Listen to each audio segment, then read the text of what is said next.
하나님 아버지, 이 자리에 서 있는 지금 사실 많이 떨리고 어떻게 기도해야 할지 잘 알지 못하는 연약한 모습이지만 이 자리에 세워주신 은혜에 먼저 감사드립니다. 또한 이 기도문을 준비하는 과정에서 제 신앙을 돌아보게 되는 귀한 시간을 주심에 감사드립니다. 하나님, 어쩌면 너무 익숙해져 이 시간이 당연하게 느껴질 때도 있지만 두 사람이 한 사람보다 낫다, 세 겹줄은 쉽게 끊어지지 않는다는 말씀처럼 이렇게 같은 마음으로 모여 하나님을 바라보고 말씀을 듣고 한 목소리로 찬양하며 기도할 수 있다는 것이 얼마나 큰 은혜인지 다시 깨닫게 됩니다. 이 시간 드리는 예배가 형식에 머무른 시간이 아니라 하나님을 향한 진심이 담긴 귀한 시간이 되게 하여 주옵소서.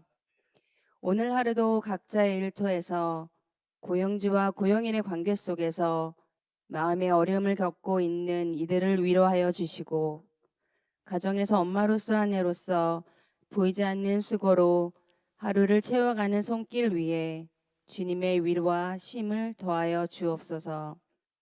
또한 몸이 아파 고통 가운데 있는 이들에게 주님의 따뜻한 손길이 함께 하셔서 평안함과 회복의 은혜를 허락하여 주옵소서. 각자의 마음속에 있는 무거운 짐들과 말로 표현하지 못하는 고민과 걱정들, 그리고 간절한 기도 제목까지도 하나님께서 다 아시는 줄 믿습니다. 이 시간은 우리의 말이 부족할지라도 마음을 온전히 받아주시고 하나님을 향한 믿음을 더욱 굳건하게 세워 주옵소서. 한상일 목사님의 입술을 통해 전해지는 말씀이 이 자리에 있는 모든 성도들에게 온전히 전해지게 하시고, 그 말씀을 통해 저희가 새 힘을 얻고 다시 회복되어 하나님과 더욱 가까워지는 귀한 시간이 되게 하여 주옵소서. 이 모든 말씀 우리의 중심을 아시는 예수 그리스도의 이름으로 기도드립니다. 아멘.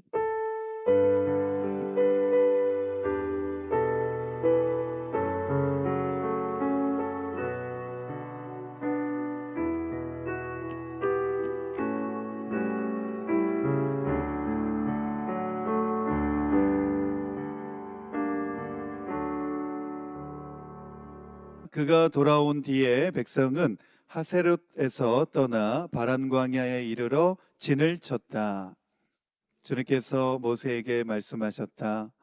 너는 사람들을 보내어 내가 이스라엘 자손에게 준 가나안 땅을 탐지하게 하여라. 각 조상의 지파 가운데서 지도자를 한 사람씩 보내어라. 모세는 주님의 분부대로 바란 광야에서 그들을 보냈다. 그 사람들은 모두 이스라엘 자손의 우두머리들이었다.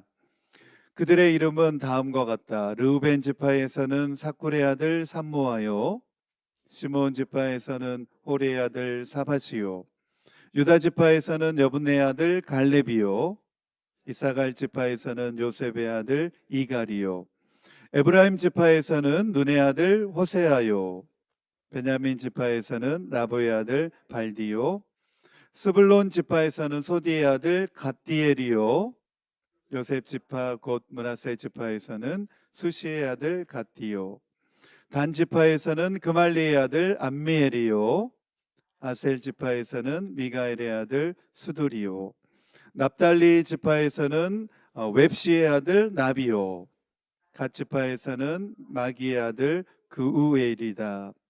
모세가 땅을 탐지하라고 보낸 사람들의 이름이 이와 같다.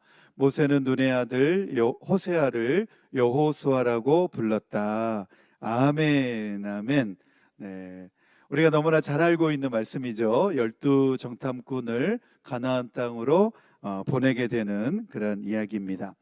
민수기 13장부터 14장의 이 내용을 통해서 우리에게 주는 교훈이 있습니다. 우리가 우리의 신앙생활의 현 주소가 어떠한지를 한번 확인하고 점검할 수 있는 그런 말씀입니다. 모세의 인도 아래서 이스라엘 백성들은 이제 하세롯을 지나서 마침내 바란 광야에 있는 가데스에 이르게 되었습니다. 가데스 바네아, 한번 따라해 봅시다. 가데스 바네아. 네, 가데스 바네아. 지금까지 이스라엘 백성들이 이집트에서 출애굽을 해서 이제 광야의 최종 목적지인 가나안 땅 바로 목전에 눈앞에 다다르게 된 겁니다. 가나안 땅이 바로 눈앞에 보이는 거죠. 우리 지도 하나 보겠습니다. 네, 우리 그동안 계속 보던 지도죠. 네, 고센 땅에서부터 출발해서 이 광야의 여정 시내산까지 도달했다가 이제 올라와서 하세로스 올라와서 그 위쪽 북쪽으로 여기 가데스 바네아 바로 여기까지 올라온 겁니다.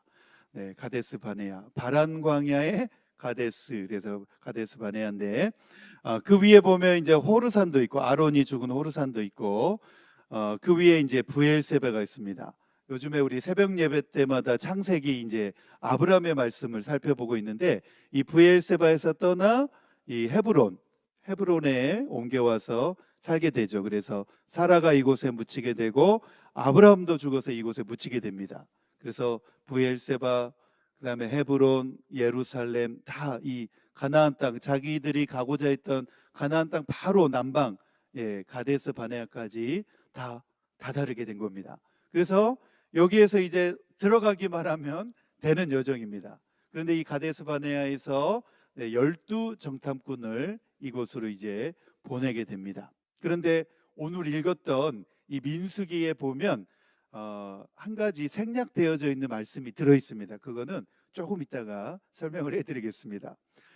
12 정탐꾼을 보내는 것이 순조롭게 잘 진행되어지고 있는 것 같은데 사실은 그들의 불신앙과 불순종 때문에 12 정탐꾼을 보내고 있다는 것을 조금 이따가 설명을 해드리겠습니다. 자, 그다음 지도.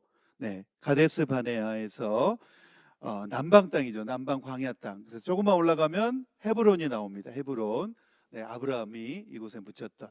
그리고 조금 더 올라가면 여기가 이제 사해 바다고 요단강이 있고 북이스라엘 수도였던 세겜이 있고 갈릴리 호수가 이제 여기 있습니다. 그래서 이스라엘 백성들이 가데스 바다에서 도착을 해서 12 정탐꾼들을 가나안 땅 저 북쪽 르보와 하맛 어기까지 보냈으니까 그들이 12 정탐꾼들이 여기까지 다 정탐을 하고 내려오게 됩니다. 그리고 이제 포도송이를 메고 자기들이 진이 있던 가데스 바네아로 돌아오게 됩니다. 그 옆에 그림을 보면 정탐꾼을 보낸 가데스 바네아 사진이 여기 이제 이렇게 되어 있습니다. 그래서 거의 뭐 이제 광야 이제 조금만 더 올라가면 이스라엘 백성들이 차지하고자 하였던 가나안 땅이 바로 목전에 눈앞에 있습니다.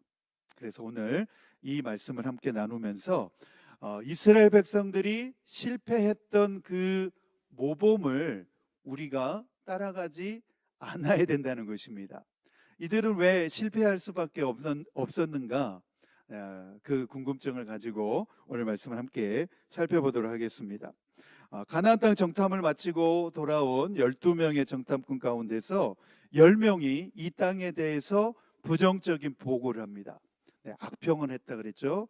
불신앙적인 보고를 한 겁니다. 그리고 두 사람 오직 갈렙과 여호수아만이 긍정적인 보고를 합니다. 한번 따라해 봅시다. 믿음은 긍정적입니다. 항상 믿음은 긍정적이지만 불신앙은 부정적인 것입니다. 우리가 이것을 잘 분별을 해야 됩니다. 이스라엘 백성은 정탐꾼 10명의 부정적인 보고를 듣고 하나님을 원망하면서 약속의 땅으로 들어가기를 거부합니다. 불신앙이죠. 하나님이 분명히 그들에게 그 땅을 주시겠다라고 약속했고 말씀하셨음에도 불구하고 그것을 믿기를 거부한 것입니다. 불순종이고 불신앙이죠. 어리석은 이스라엘 백성들은 그냥 들어가서 차지하기만 해도 되는 그 가나안 땅을 너무나 큰 불신앙적인 행동을 보이게 됩니다. 처음에는 왜 이들이 이랬을까 이해가 잘 되지 않는 가운데서 얻게 된 깨달음은 무엇이냐? 어리석음이죠. 어리석음입니다.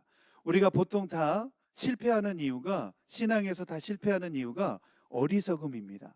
하나님의 말씀대로 순종하기만 하면 믿음의 복을 받는데, 자기 고집을 세우고 자기 생각을 앞세우고 자기 중심적으로 살아가니까 지혜가 없는 거죠. 지혜가 없는 것, 우리 잠언 작년에 수요 예배 때마다 살펴봤지 않습니까? 지혜가 없는 것은 곧 어리석음입니다. 하나님을 경외하지 않는 마음이죠. 그래서 그들은 무려 40년이라는 시간을 광야에서 유리방랑하면서 세월을 허비하게 됩니다. 세월을 허비하였을 뿐만 아니라 그 땅에 들어가지도 못하고 출애굽했던 1세대들은 광야에서 다 허무하게 죽음을 맞이하게 됩니다. 다시 한번 따라해 봅시다. 우리의 최종 목적지는 광야가 아니라 가나안 땅이다. 이 사실을 명심하실 수 있게 되기를 축복합니다. 축복의 땅, 젖과 꿀이 흐르는 땅, 가나안 땅입니다. 성도의 여정은 그 가나안 땅을 향하여서 나아가는 것입니다. 천성을 향해 나아가는 것도 영적 가나안인 것이죠. 나 가나안 땅 귀한 성에 들어가려고, 찬송가에도 나오지 않습니까? 우리의 신앙의 최종 목적지는 광야가 아니라 가나안 땅이라고 하는 사실을 잘 기억을 해야 됩니다. 그렇기 때문에 왜 그 가나안 땅으로 인도함을 받아들이지 못하였느냐? 결국 그들의 불신앙 때문이었습니다. 하나님의 능력이 없음도 아니었다라고 말씀하고 있습니다. 그들의 불신앙입니다. 이 불신앙은 개인 그 사람의 문제로만 끝나지 않습니다.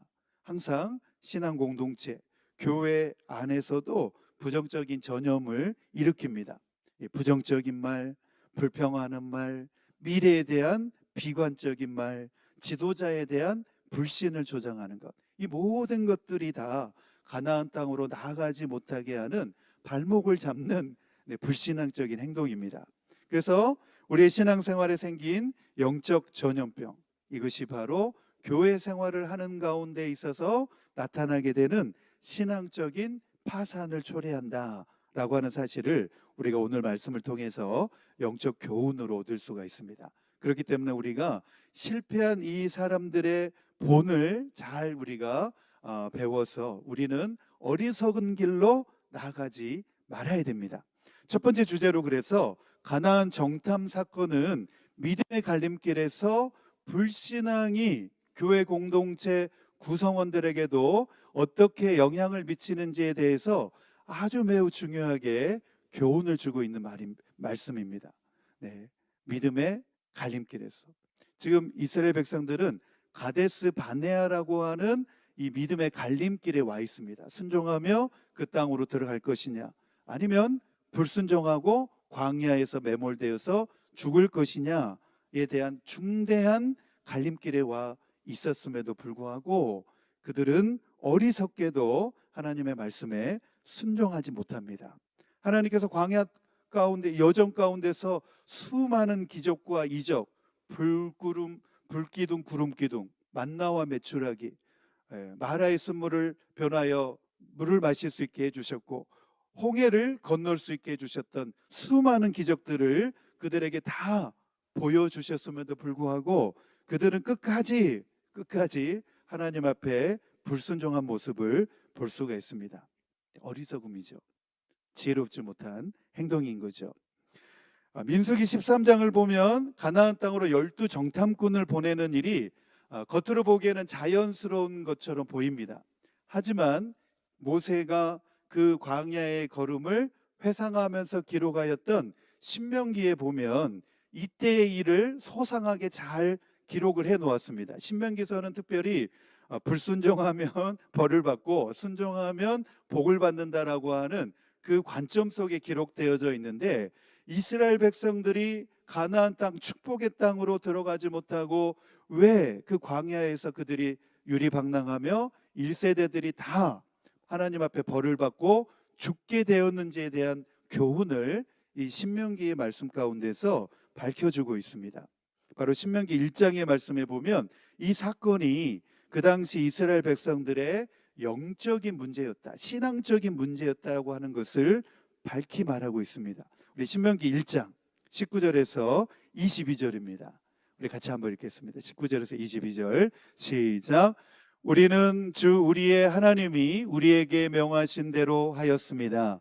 호렙을 떠나 우리가 본 그 크고 무서운 광야를 지나서 아모리 사람의 산지로 가는 길을 따라 가데스 바네아까지 이르렀습니다.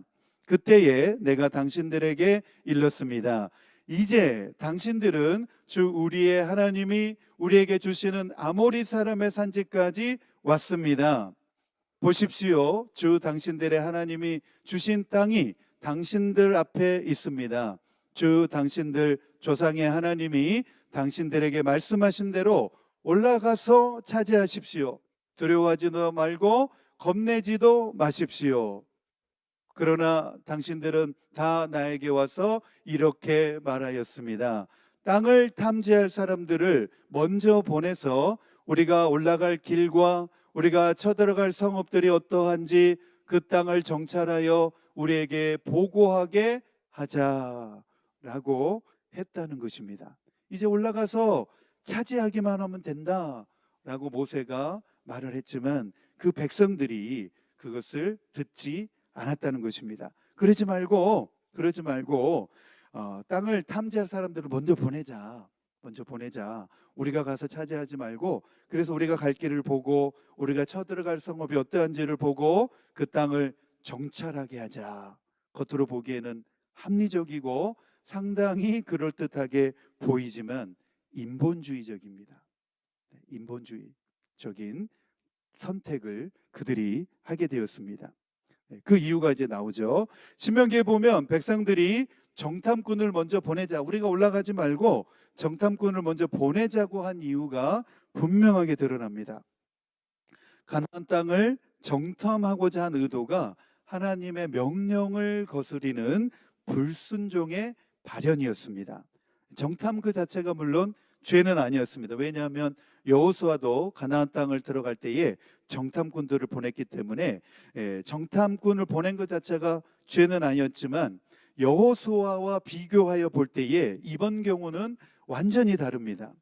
백성들이 정탐꾼을 보내자고 제안한 동기는 믿음의 발현이 아니었습니다. 불안한 마음 때문이었습니다. 불안한 마음에서 정탐꾼을 보내자. 불안한 마음이 왜 생깁니까? 하나님을 믿지 않기 때문에 생기는 것이요. 우리 하나님 믿지 못하겠다. 그러니 12 정탐꾼을 먼저 보내서 우리가 먼저 들어갈 만한지를 판단해 보자. 하나님 판단보다 자기들의 판단을 우선시한 거였습니다. 하나님의 의도보다 하나님의 의도에 대하여서 의심을 품었던 마음입니다. 그리고 자기들의 생각과 판단과 해석을 절대화하는 그 자리에 그들이 있었습니다. 그러다 보니까 영적 지도자였던 모세와 아론의 말도 그들이 전혀 들으려고 하지 않았던 것입니다. 이러한 상태는 공통적으로 다음과 같은 특징을 가지고 있습니다. 듣지 않으려고 하는 완고한 마음, 수정하지 않으려고 하는 고집스러움, 인정하지 않고 돌이키려고 하지 않는 자기중심적인 생각들이 바로 이 이스라엘 백성들의 마음을 사로잡고 있었다는 것입니다. 가나안 땅에 들어가는 일에 있어서 인간적인 의구심과 두려움 속에서 이들이 12 정탐꾼을 보내자, 정탐꾼들을 먼저 보내자라고 요청한 것입니다. 이 제안은 믿음으로 순종하려고 했던 태도가 아니라 자기들의 계산적인 발상에서 비롯되는 인간적인 자구책이었습니다. 우리 신명기 1장 23절에서 25절 말씀 같이 읽겠습니다. 시작. 내가 듣기에도 그 말은 옳은 말이어서 나는 각 지파에서 한 사람씩 12사람을 뽑았습니다. 뽑힌 사람들은 산지로 올라가서 에스골 골짜기에 이르기까지 그 땅을 두루 다니면서 탐지하였습니다. 그들은 그 땅에서 난 열매들을 따가지고 내려와서 우리에게 보고하기를 주 우리의 하나님이 우리에게 주신 땅이 좋다고 하였습니다. 우리에게 주신 그 땅이 좋습니다라고 보고를 하긴 합니다. 우리의 모습이죠. 우리는 하나님의 뜻을 따르는 것은 좋습니다라고 말하지만은 실제로는 나의 안전을 먼저 더 생각하고 중요하게 여기는 태도를 우리 모두는 다 가지고 있습니다. 이스라엘 백성들이 말하는 것처럼 우리가 사람을 먼저 보내어 그 땅을 살펴보게 합시다. 우리의 안전을 먼저 생각하는 거죠. 겉으로 보면 상당히 합리적이고 신중하게 보이기도 합니다. 그러나 이 말씀은 분명하게 신명기 1장 32절 말씀에서 밝히고 있습니다. 너희가 너희 하나님 여호와를 믿지 아니하였도다 라고 밝히고 있습니다. 그래서 문제는 능력 부족이 아니라 믿음의 부족입니다. 모든 일에 있어서 능력 부족이 아니라 믿음 부족입니다. 여러분 한번 생각해 보시기 바랍니다. 인간적인 자국책을 선택했던 이스라엘 백성들은 결국 어떠한 방향으로 그들이 삶의 방향으로 기울어졌는가를 지금부터 보여드리겠습니다. 그들은 하나님의 약속의 말씀을 붙들기보다는 눈에 보이는 현실에 따라서 판단을 하게 되고 믿음으로 앞으로 나아가기보다는 두려움 때문에 머무르는 선택을 하게 되었습니다. 결국 인간적인 계산이 하나님 말씀의 순종으로 이어지지 못하게 했고 결국은 원망과 불평 그리고 불신앙의 자리로 그들이 기울어지게 만들었다는 것입니다. 우리 신명기 1장 26절에서 우리 38절 말씀 조금 내용이 많지만 한 절씩 우리 읽겠습니다. 교독해서 읽겠습니다. 26절 그러나 당신들은 주 당신들의 하나님의 말씀을 거역하고 올라가려고 하지 않았습니다. 당신들은 장막 안에서 원망하면서 말하였습니다. 주님께서 우리를 미워하신다. 아모리 사람의 손에 우리를 내주어 전멸시키려고 우리를 이집트 땅에서 이처럼 이끌어 내셨다. 우리가 왜 그곳으로 가야 한단 말이냐? 무모한 일이다. 그 땅을 탐지하고 돌아온 우리의 형제들은 그곳 사람들이 우리보다 힘이 훨씬 더 세고 키가 크며 성읍은 하늘에 닿을 듯이 높은 성벽으로 둘러싸여 있다. 거기에는 아낙 자손들까지 산다고 하지 않았느냐? 그때 내가 당신들에게 이렇게 말하였습니다. 그들을 무서워하지도 말고 두려워하지도 마십시오. 당신들 앞에서 당신들을 인도하여 주시는 주 당신들의 하나님은 이집트에서 당신들이 보는 앞에서 당신들을 대신하여 모든 일을 하신 것과 같이 이제도 당신들을 대신하여 싸우실 것이요. 또한 당신들은 주 당신들의 하나님이 마치 아버지가 아들을 돌보는 것과 같이 당신들이 이곳에 이를 때까지 걸어온 그 모든 길에서 줄곧 당신들을 돌보아 주시는 것을 광야에서 직접 보아소. 그런데도 당신들은 아직도 주 당신들의 하나님을 믿지 않습니다. 당신들이 친질권을 찾아 주시려고 당신들 앞에서 당신들을 인도하여 주셨는데도 그리고 당신들이 갈 길을 보여주려고 밤에는 불기둥으로 낮에는 구름기둥으로 인도하여 주셨는데도 당신들은 아직도 주 당신들의 하나님을 믿지 않습니다. 주님께서는 당신들의 말을 들으시고 진노하셔서 맹세하여 말씀하시기를 이 악한 세대의 사람들 가운데는 내가 너희의 조상에게 주기로 맹세한 좋은 땅을 볼 사람이 하나도 없을 것이다. 다만 여분네 아들 갈렙만이 그 땅을 볼 것이다. 그가 정성을 다 기울여 나 주를 따랐으므로 나는 그와 그 자손에게 그가 밟은 땅을 주겠다 하셨습니다. 주님께서는 당신들 때문에 나에게까지 진노하셔서 말씀하시기를 너 모세도 그리로 들어가지 못한다. 우리 38절 함께 읽겠습니다. 시작. 그러나 너의 보좌관 눈의 아들 여호수아는 그리로 들어갈 것이다. 그는 이스라엘을 그 땅으로 인도하여 그 땅을 유산으로 차지할 사람이니 너는 그에게 용기를 불어 넣어 주어라 하셨습니다. 아멘, 아멘. 이 자리에 앉아 있는 우리 모두는 이 불순종의 신앙의 본을 따라가지 마시고 말씀대로 순종의 본을 따라 가나안 땅을 차지할 수 있는 은혜를 누리실 수 있게 되기를 축복합니다. 여러분 믿음의 사람들이 믿음의 사람들은 현실의 상황을 무시해도 간과해도 좋다는 말이 결코 아닙니다. 분명 현실의 문제는 항상 똑같이 존재함에도 불구하고 그 문제보다 더 크신 하나님을 바라보는 것이 믿음의 삶인 줄로 믿습니다. 10명의 이 정탐꾼은 현실의 문제와 상황에만 주목했습니다. 그러나 여호수아와 갈렙은 문제 너머에 계신 하나님을 더 바라보고 주목하였습니다. 믿음의 삶이란 바로 이처럼 관점의 차이인 것입니다. 현실의 문제만을 보는 사람은 그 문제로 인하여서 두려움에 사로잡히게 되어 있고 믿음 없는 삶으로 기울어지게 되어 있지만, 하나님을 보는 사람은 믿음의 순종으로 나아가게 되어 있습니다. 민수기 14장의 말씀이 바로 우리에게 주는 믿음의 교훈입니다.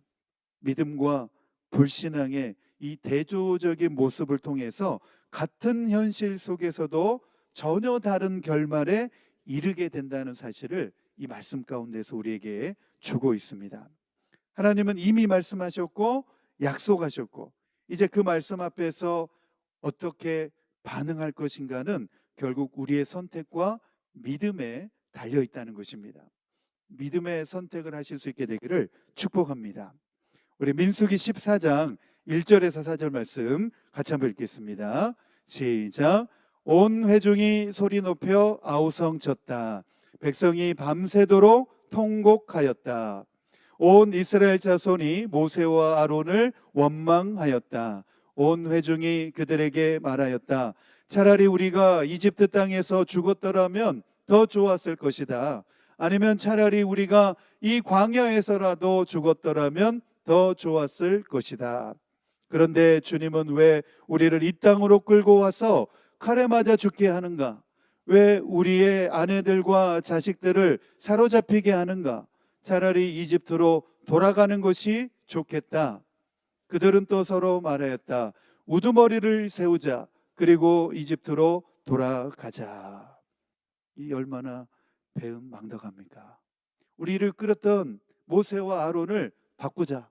더 이상 지도자, 우리의 영적 지도자가 필요 없다. 이 사람들을 바꾸고 우리가 원하는 길로 가자. 우리가 원하는 이집트로 가자. 이 얼마나 어리석은 행위를 보여주고 있습니까? 우리 신앙생활이 이와 같지는 않습니까? 믿음으로 반응하려고 하기보다는 불만과 반응으로 더 쉽게 반응한다는 것입니다. 이제 가나안 땅을 바로 눈앞에, 최종적인 목적지를 바로 눈앞에 두고서 그들은 하나님 앞에 이러한 불만과 원망을 쏟아내었습니다. 그리고 그들의 원망은 절정으로 치닫고 있었습니다. 불평, 불만, 반항, 이것이 감정적인 차원의 문제가 아니라 하나님의 말씀, 하나님의 약속을 신뢰하지 못한 신앙의 결여, 불신앙으로 이어져 갔다는 것입니다. 백성들의 이러한 어긋난 반응을 보고서 여호수아와 갈렙, 이 믿음의 사람들이 어떠한 행동을 하는지 보여드리겠습니다. 자신들의 옷을 찢으면서 깊은 당혹감과 슬픔을 표출합니다. 왜 그렇게도 어리석단 말이요? 하나님은 분명히 우리에게 말씀하셨는데 이제 이 가나안 땅에 다 도착하여서 어리석게도 그 땅을 저버린단 말이요 하면서 이 믿음의 사람 여호수아와 갈렙은 자신들의 옷을 찢고 있는 것을 볼 수 있습니다.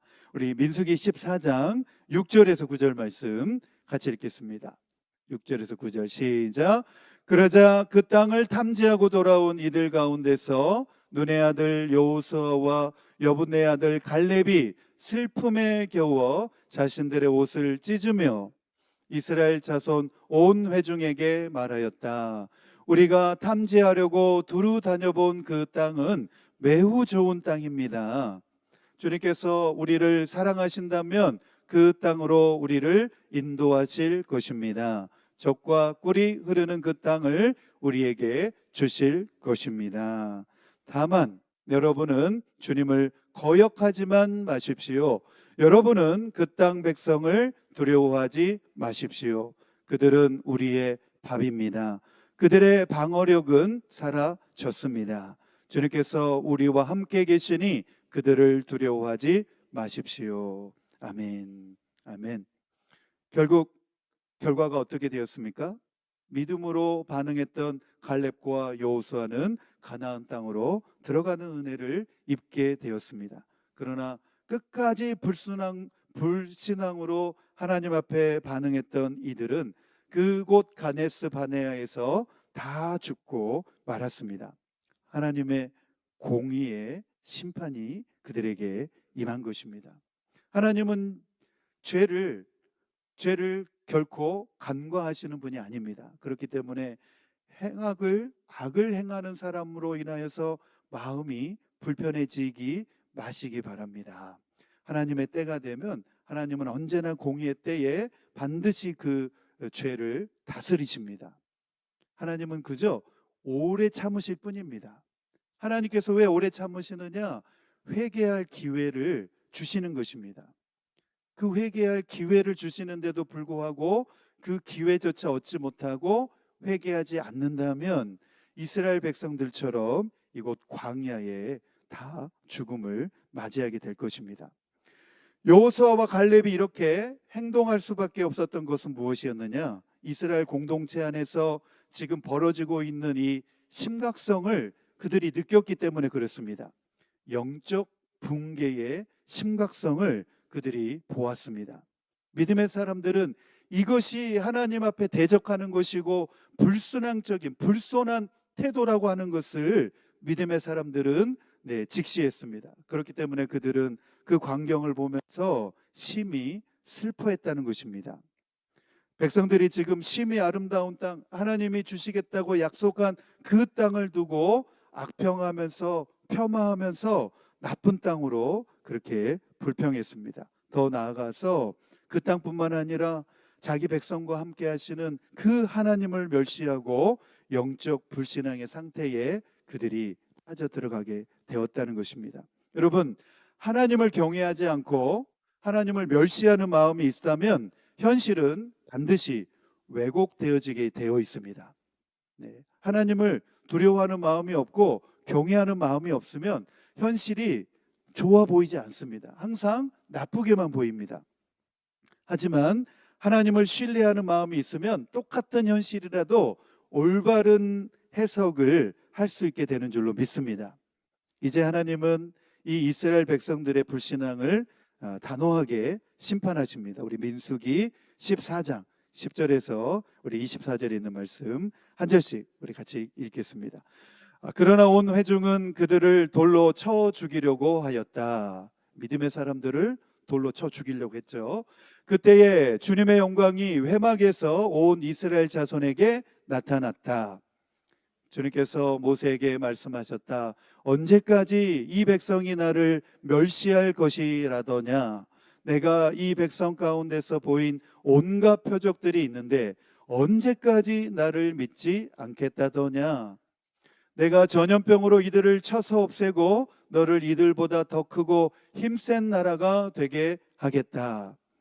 그러나 내가 살아있는 한, 그리고 나 주의 영광이 온 땅을 가득 채우고 있는 한, 나의 영광을 보고도 내가 이집트와 광야에서 보여준 이적을 보고도 10번이나 거듭 나를 시험하고 내 말에 순종하지 않은 사람들은 어느 누구도 내가 그들의 조상들에게 주기로 맹세한 그 땅을 못 볼 것이다.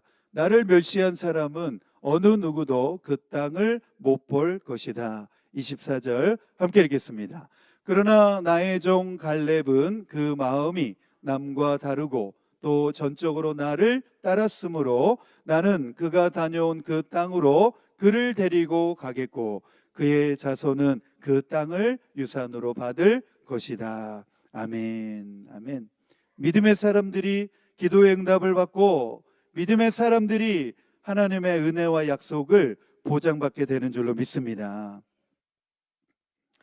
가나안 땅을 악평함으로 백성들의 마음을 낙담하게 만들었던 10명의 정탐꾼들에게도 하나님은 예외 없이 곧바로 하나님의 형벌을 집행하는 것을 볼 수가 있습니다. 그들이 저지른 죄는 단순히 부정적인 보고를 한 것에 있지 않습니다. 하나님의 약속을 신앙 공동체 전체가 의심하게 만들고 믿음을 약화시키는 불신앙을 조장하였기 때문에 그들은 더 큰 벌을 받게 되는 것을 볼 수 있습니다. 우리 14장 27절로 38절 말씀 우리 한 절씩 교독하겠습니다. 나를 원망하는 이 악한 회중이 언제까지 그럴 것이냐. 나를 원망하는 이스라엘 자손의 원망을 내가 들었다. 너는 그들에게 이렇게 말하여라. 나 주의 말이다. 내가 나의 삶을 두고 맹세한다. 너희가 반드시 나의 귀에 들리도록 말한 그대로 내가 반드시 너희에게 하겠다. 너희 가운데 20살이 넘은 사람으로 인구조사를 받은 모든 사람들, 곧 나를 원망한 사람들은 이 광야에서 시체가 되어 뒹굴게 될 것이다. 나는 너희에게 땅을 주어 살게 하겠다고 손을 들어 맹세하였다. 그러나 이제 너희는 그 땅으로 들어가지 못할 것이다. 다만 여분네 아들 갈렙과 눈의 아들 여호수아만이 들어갈 것이다. 너희가 사로잡혀갈 것이라고 걱정한 너희의 어린 것들은 내가 이끌고 너희가 거절한 그 땅으로 들어가겠다. 그 땅이 그들의 고향이 될 것이다. 그러나 너희는 이 광야에서 시체가 되어 뒹굴 것이다. 너희 자식들은 40년 동안 광야에서 양을 치면서 너희의 시체가 썩어 없어질 때까지 너희가 저지른 죄를 대신 짊어질 것이다. 너희가 그 땅을 40일 동안 탐지하였으니 그 날 수대로 하루를 1년으로 쳐서 너희는 40년 동안 너희의 죄의 짐을 져야 한다. 그제서야 너희는 내가 너희를 싫어하면 너희가 어떻게 되는지를 알게 될 것이다. 나 주가 말한다. 한데 어울려 나를 거역한 이 악한 온 회중에게 내가 말한 대로 반드시 하고야 말겠다. 그들은 이 광야에서 종말을 맞이할 것이다. 그들은 여기서 죽는다. 모세가 그 땅을 탐지하라고 보냈던 사람들은 돌아와서 그 땅에 대하여 나쁜 소문을 퍼뜨리면서 온 회중을 선동하여 모세를 원망하게 하였다. 그 땅에 대하여 나쁜 소문을 퍼뜨린 사람들은 주님 앞에서 재앙을 받아 죽었다. 그 땅을 탐지하러 갔던 사람들 가운데서 다만 눈의 아들 여호수아와 여분네 아들 갈렙만이 살아남았다. 아멘, 아멘. 너무나도 엄중한 말씀이지 않습니까? 우리의 범한 죄가, 우리의 악행이 나의 당대에서만 끝나는 것이 아니라 우리의 자녀 세대들까지 그 죄의 짐을 짊어지게 된다고 하는 사실이 오늘 말씀 가운데 아주 엄중하게 드러나고 있습니다. 그러나 오직 여호수아와 갈렙만, 믿음의 사람들만이 하나님의 인도에 전적으로 순종하여 들어가게 되고 그 땅을 기업으로 물려받게 되는 축복을 받게 되어졌습니다. 내 한 사람 믿음으로 믿음의 길을 걸어서 우리 가정이 잘 되고 우리 가정이 복을 받고 우리의 자녀들, 우리 다음 세대들이 나의 믿음으로 말미암아 축복된 인생을 살아갈 수 있는 그 길을 살아갈 수 있도록 우리가 믿음의 길로 우리는 힘써서 걸어 나가야 될 줄로 믿습니다. 우리가 해줄 수 있는 것은 대단한 부와 물질이 아닙니다. 믿음의 유산을 우리 다음 세대들에게 물려주는 것이 바로 나의 사명인 줄로 믿습니다.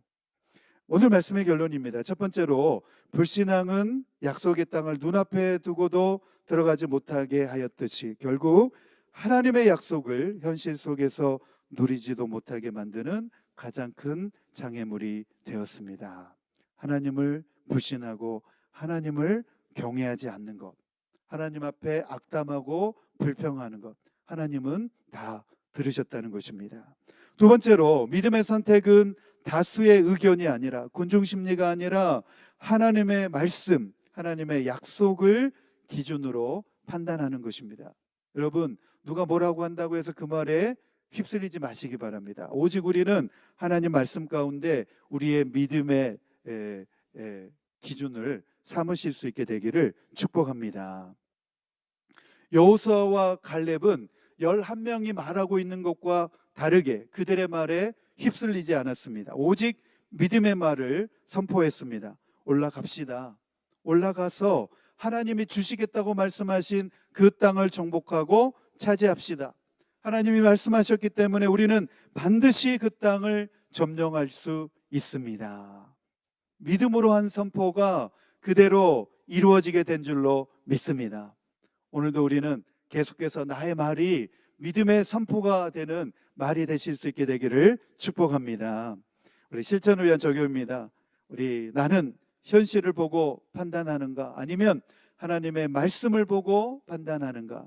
나는 공동체 안에서 믿음의 말을 하고 있는가? 아니면 여전히 부정적이고 아직도 악평하는 말을 하고 있는가? 말한 대로 이루어진다고 하는 사실을 기억해야 되겠습니다. 마지막으로 나는 여호수아와 갈렙의 자리에 있는가? 아니면 열 정탐꾼의 자리에 여전히 있는가? 우리에게 묵상하게 하고 생각하게 하는 그러한 말씀이었습니다. 믿음의 말 공동체를 살리지만 불신앙의 말은 공동체를 무너뜨립니다. 우리는 말 한마디라도 우리는 가볍게 여기지 않으실 수 있게 되기를 축복합니다. 오늘 말씀 생각하시면서 우리 찬양팀 나오시고 우리 4월 주제 찬양입니다. 예수 안에 소망 있네. 우리 찬양하시면서 믿음으로 이 시간 함께 결단하겠습니다.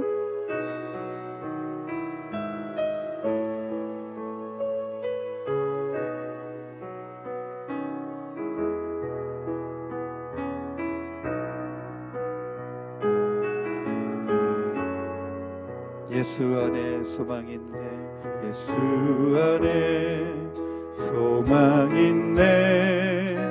내 빛과 힘 나의 노래 환난 중에 도우시는 주 나의 견고한 반석 크신 사랑 크신 평화 두려움에서 날 건지네. 내 위로자 내 모든 것 주 사랑 안에서 완전하신 하나님이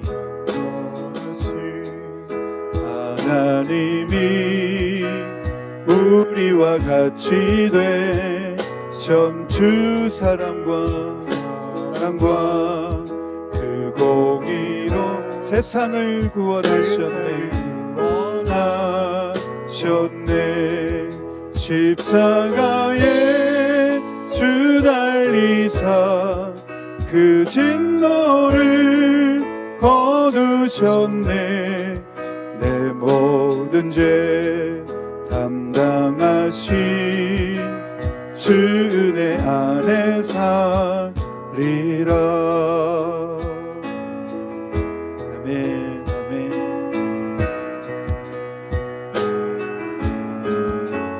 죽임당한 세상의 빛, 죽임당한 세상의 빛, 어둠 속에 누이셨네.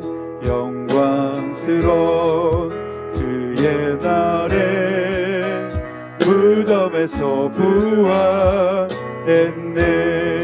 승리하신 우리 주님 원수들을 물리쳤네.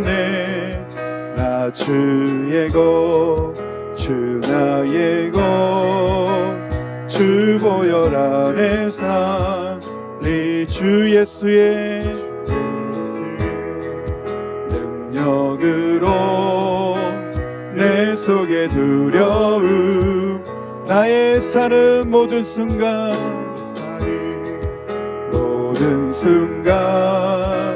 주께서 다스리시네. 어느 것도 주 손에서 날 빼앗 빼앗지 못하리라. 주 오실 날 기다리며 주 능력 아래서 어느 것도 주 손에서 주 손에서 날 빼앗지 못하리라. 주 오실 날 기다리며 주 능력 안에 서리라.